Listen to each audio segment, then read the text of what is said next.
Analysts say they expect mixed sentiment in the Nigerian equities markets despite the rally witnessed this week. Muktar Mohammed, an analyst at Assar Investment, joins me for this discussion and what to expect in the coming week. Muktar, thank you for taking the time out to join us today. My pleasure, Esther. But of course, as a keen watcher of the market, how would you describe trading so far this week? Well, it has been interesting, unexpected. But again, it has been interesting because nobody expects the market to do the kind of turn that we've seen in the market thus far based on our permutation or what normally happens during an election year. But I think everything it looks different this year. Maybe maybe the perception of the market in the incoming administration look positive. And again, I think a lot of liquidity also they are finding their way into the market as a result of the high dividend payment that investor got from some of these entities that are listed in the market. And so some of them are still seeing value in this entity and they are reinvesting those funds into the market. I think those are the two main reasons that are responsible for the rally that we're experiencing now. But in terms of highlights for this week, one major highlight obviously was the MPC meeting and the outcome. I'd like to get your thoughts on the outcome and how equity investors are processing the outlook for inflation going forward and economic growth. Also, we did get data from the MBS GDP data for the first quarter of this year, which saw a drop to just over 2% from over 3% in the corresponding period of last year. Could you speak to that?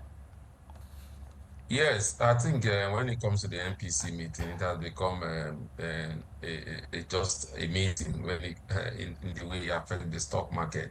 And this is due to the relatively cheap nature of some of these equities. So by the time you price in when you price in what has happened in the MPC meeting by the fixed income space, then you look at it and you still realize that the stock market still has a lot of value. And so that's why you see investors moving towards that space. Going forward, we could see an impact on that, especially the inflationary figures. And if you looked at the market this week and you look at the rally, you realize that a particular sector seems to lead in the rally, that's the banking sector. When you look at the consumer goods sector, you see that sector seems to be just static, not really experiencing the rally the market is going through. This is due to the inflationary pressure that the market think will have an effect on this consumer goods sector. I wonder what your outlook for is for the consumer goods players. We know that with rising inflation, that is going to shrink further the consumer wallet going forward. We know that a lot of the players have had to be more innovative. We've seen that we've talked a couple of times about the sachet economy and all of that. So I'm just wondering, how much more innovative can these companies be to match the shrinking wallets of consumers? I think, I just like you said, I don't know how much innovative they have to be, but I think what we'll begin to see from those companies might just be the reduction in their work staffs.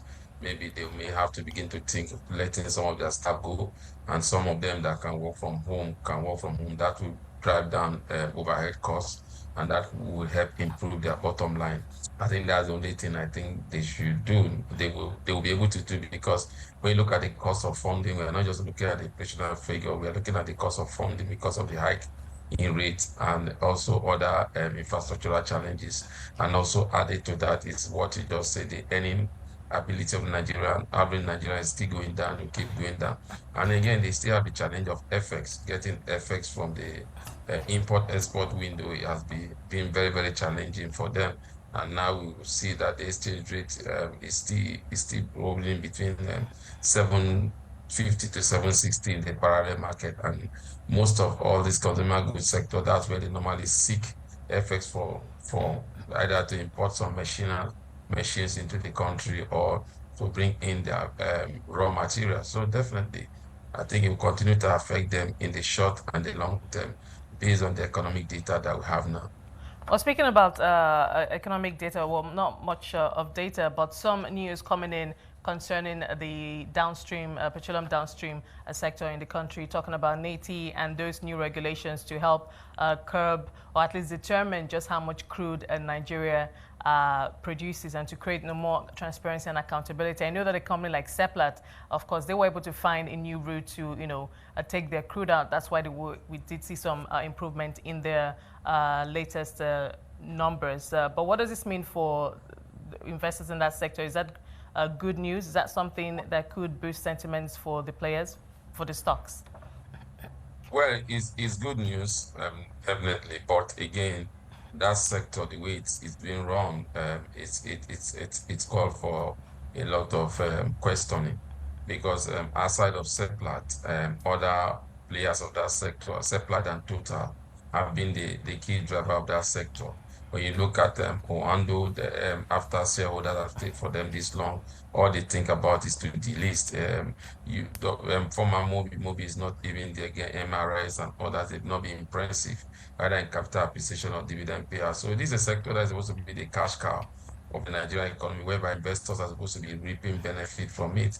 But again, they will attribute it that the downstream sector is one sector that is largely affected by the deregulation policy of the federal government and have not been able to attract investors for a long time, especially foreign direct investors that will in turn help the company grow, and then dividend will come for the investors. So when you look at that and what they said they're about to do in terms of putting structure, what I call putting structure in the industry is still an upbeat task for investors to believe in that sector as it stands now.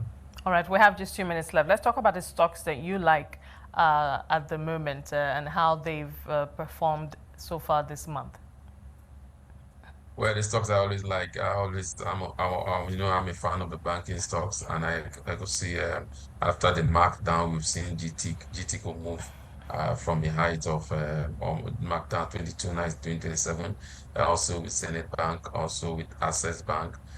So those are really sectors that have really impressed me in the banking sector, and I think and the telecom sector, there's a lot of opportunity, especially in MTN Nigeria.